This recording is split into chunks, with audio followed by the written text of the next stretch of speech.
What is going on, guys? Welcome back to the channel. Today we're going to go look at my buddy's new car. He got a 1979 Mustang with a 5-liter. The original car did not come with a 5-liter. It actually came with the 2.3 turbo, and the person before him had swapped it out. He got this car for only $500, so I'm not expecting much, but that's still pretty cool to get a Mustang that's complete with an engine, transmission, everything. It's a 5-speed manual, which I wish I had, which I don't. That'd be nice. I would like a manual, but that's really cool. And I guess it's a pace car as well, which means it's the special edition with the silver with the orange stripes. Obviously, it's not a real pace car. It wasn't actually used, but it's still really, really cool to have that car. So I'm gonna go take a look, and I'll see you guys then. Alright guys, so we're pulling in now. I'm really excited to see this thing. This thing's gonna be really cool. He sent me a couple pictures of it, and from the pictures, it looks really, really good. Doesn't look like there's any rust or rot. There's some surface patina rust, which I think is actually awesome. I'm a big fan of that. He's got his Camaro and Charger sitting outside. I really, really like the patina thing. I'm big into rat rods, and I think this car will be a good little sleeper. It's just really cool. I can't wait to show you guys. Here he's got his, there's a couple Mercury Capris sitting outside. I'm excited to see this.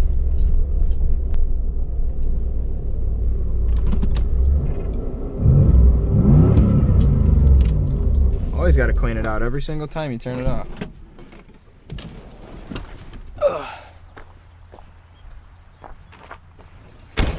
Alright, let's see it. Alright, so before we look at the Mustang, I want to show you guys the Capris he's got. He's got this Capri, which is a T-top car, which is kind of cool. It's got the interior in there, the seats, and pretty much the interior is intact. But as you can see, something must have fell on it, really dented up the roof. I mean, the T-tops are still in good shape. That's really cool. And then the glass is gone on this, and this is all bent up, which sucks. The body's pretty solid. I mean, look at all the rockers. This is New York, and these are all good. This had to be an out-of-state car.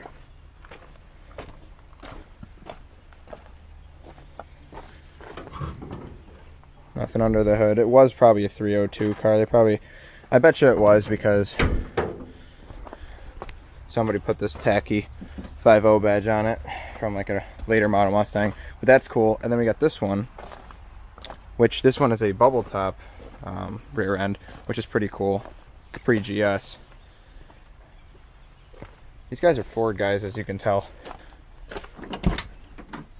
This interior is not as intact, but these door panels are in pretty good shape, and the seats are in really nice shape. I really like this red piping on it. That's really cool. So this one's in pretty good shape, other than, you know, the fenders. But let's get to the Mustang. Alright, there it is. 302, high compression, no rot. Oof, that's a little rough.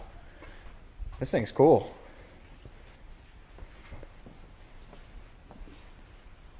This thing's really cool, actually, dude. I'm so jealous of you. GTA style wheels. So hey, some Pontiac in here. There's a little bit of GTA. Wow, the interior looks pretty good. It's got Recaro seats. That's really, really cool. The back seats are in great shape.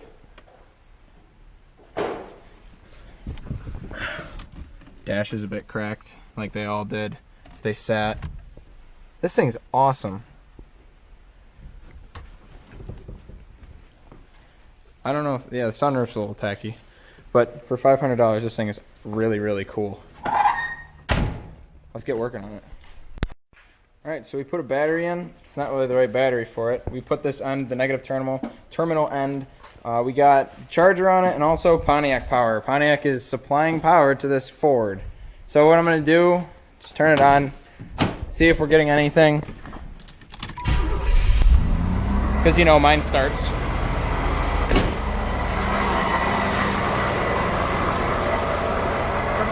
Get in the car and I'll shoot it with some starting. testing for spark. If it makes any sort of noise, it's probably... Alright, give it a crank. Hey! Look at that! Alright, so it runs. Is it loud? Alright, let's try it again.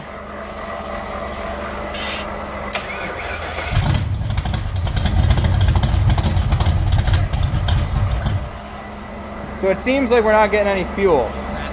Anything inside there working? Alright, let's...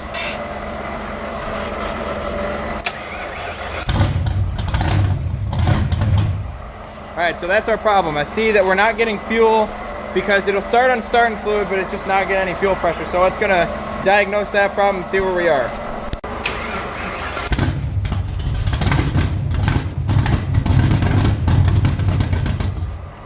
Try to continuously leave it at about 2,000-ish. Kind of give it a little bit of gas. With a turbo like this.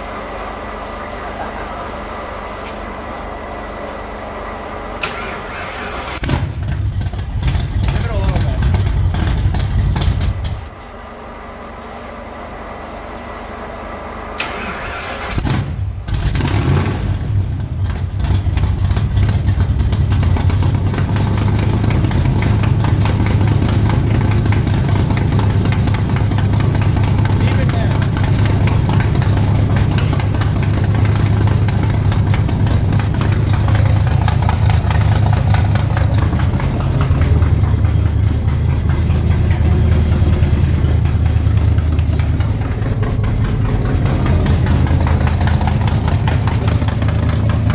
Give it a little.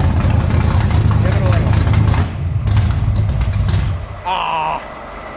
All right, so we know it runs. Try it. There we go.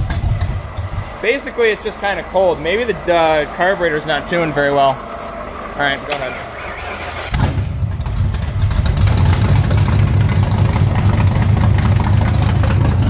All right, so it's running.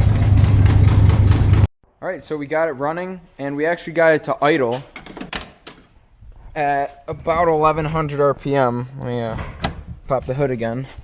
What I did was the carburetor, it had it set all the way to the bottom for the idle. So the idle was really, really low, so I adjusted that, and it actually idled. And it was pretty cold, so that's probably why it wasn't running. It would start and then die out.